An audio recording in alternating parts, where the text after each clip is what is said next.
Vous écoutez La Voix de l'Espérance, une émission qui vous apporte paix, joie, confiance et espérance.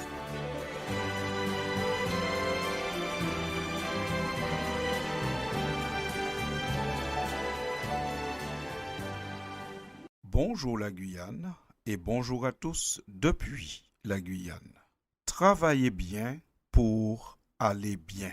Ne vous y trompez pas, ce n'est pas le titre d'un programme politique, mais une notion forte qui se retrouve dans la pensée divine pour le bonheur de l'homme.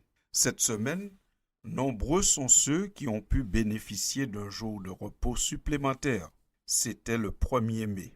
La fête du travail est un jour férié annuel célébrant les conquêtes des travailleurs en matière de droit du travail. Au prix de luttes nombreuses, longues et parfois périlleuses, les travailleurs ont acquis des droits pour de meilleures conditions de travail et afin de préserver leur santé. Les travailleurs donc militent, grèvent, réclament des droits afin qu'ils travaillent dans de bonnes conditions pour aller bien, pour être en bonne santé et avoir aussi un peu de temps pour d'autres activités, notamment des loisirs et la famille. Cette idée se retrouve déjà dans la Bible. Dieu se préoccupe du bien-être des salariés. Dieu réclame le respect envers le salarié. C'est ainsi que nous lisons dans le livre du Deutéronome, au chapitre 24 et au verset 14 et 15, ce qui suit. Dieu parle et dit : « Tu n'opprimeras pas le salarié pauvre ou déshérité, qu'il soit l'un de tes frères ou l'un des immigrés qui sont dans tes villes, dans ton pays. Tu lui donneras le salaire de sa journée avant le coucher du soleil, car il est pauvre et il lui tarde de le recevoir.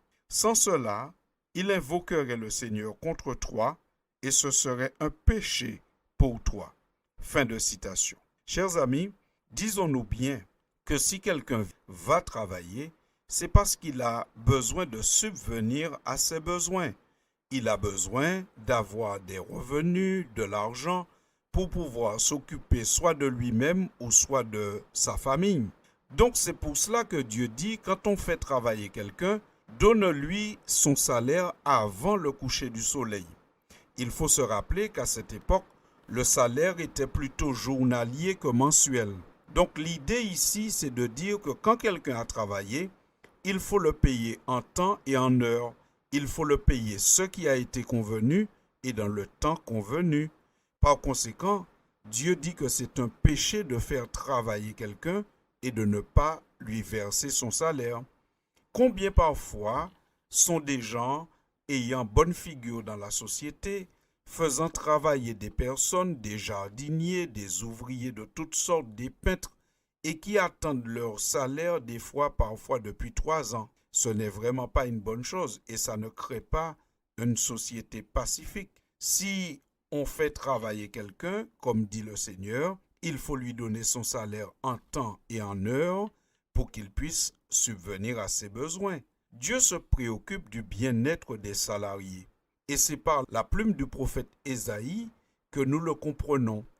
Il y a dans le chapitre 58 du livre du prophète Ésaïe un débat entre Dieu et son peuple. Le peuple se plaint de ne pas voir Dieu agir en leur faveur. Voici comment le peuple s'exprime au verset 3 du chapitre 58 du livre du prophète Ésaïe. Le peuple dit : « Que nous sert de jeûner si tu ne le vois pas, de mortifier notre âme si tu n'y as point égard. » On sent ici que le peuple est en train de dire à Dieu : nous jeûnons, nous prions, nous faisons des choses et puis on a l'impression que tu ne prends pas soin de nous. Et la réponse de Dieu est celle-ci : voici le jour de votre jeûne. Vous vous livrez à vos penchants et vous traitez durement tous vos mercenaires, c'est-à-dire tous vos ouvriers. Fin de citation.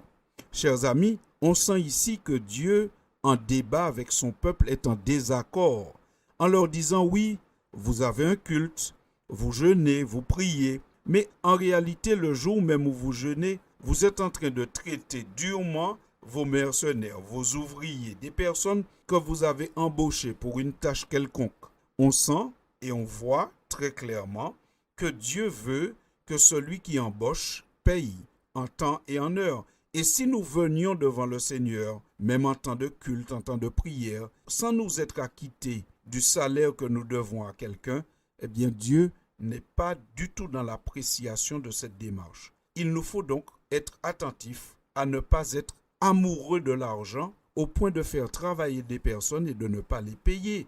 Mais en retour, Dieu veut aussi que le salarié, le travailleur, le mercenaire, pour reprendre l'expression biblique de l'Ancien Testament, soit sérieux dans la tâche qu'il doit accomplir. Si celui qui embauche doit payer en temps et en heure et offrir de bonnes conditions de travail, celui qui est embauché, l'ouvrier, doit travailler consciencieusement et sérieusement. C'est pour cela que dans le livre des Proverbes, nous lisons au chapitre 18 et au verset 9, « Celui qui se relâche dans son travail est frère de celui qui détruit. » Par conséquent, Dieu veut que l'ouvrier soit consciencieux, qu'il fasse ce qu'il a à faire sérieusement, du mieux possible, dans les règles de l'art, pour que celui qui l'a embauché soit satisfait. Et nous notons encore, dans ce même livre des Proverbes, toujours au chapitre 18, mais cette fois au verset 10, que Dieu rappelle à tout le monde, que ce soit l'ouvrier qui serait tenté de tricher ou le patron qui serait tenté de tricher, que l'amour de l'argent est une illusion. L'argent ne fait pas tout.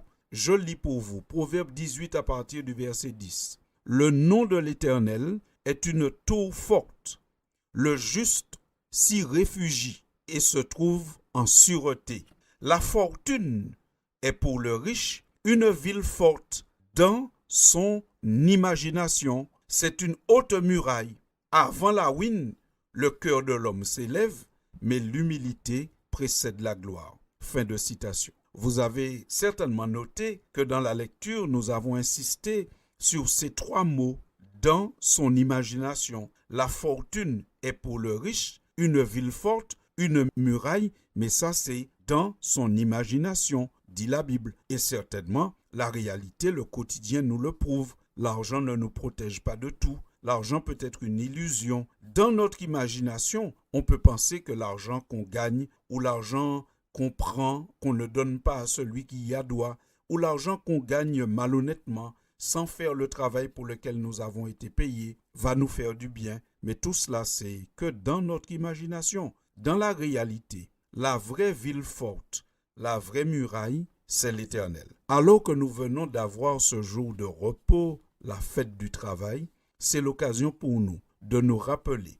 que nous soyons employeurs ou employés, qu'il convient d'être juste dans sa démarche et qu'il convient toujours de donner à Dieu la première place, car c'est lui qui est la vraie ville forte, la vraie muraille. Tout le reste, ce n'est que dans notre imagination que cela peut nous protéger effectivement et de toutes choses. Celui qui protège effectivement et de toutes choses, c'est Dieu et Dieu seul. Chers auditeurs, je vous souhaite donc un bon week-end, une bonne semaine de travail, selon les principes que nous venons de voir. Donc, travaillons bien pour aller bien et à très bientôt pour une prochaine édition. Merci de votre attention. C'était La Voix de l'Espérance, une émission préparée par l'Église adventiste du 7e jour. Si vous désirez avoir une copie de la causerie d'aujourd'hui, demandez-la. Elle vous sera donnée gracieusement. Écrivez à La Voix de l'Espérance, boîte postale 169 97 324, Cayenne, CEDEX, ou téléphonez au 0594 25 64 26. Merci chers auditeurs et à bientôt.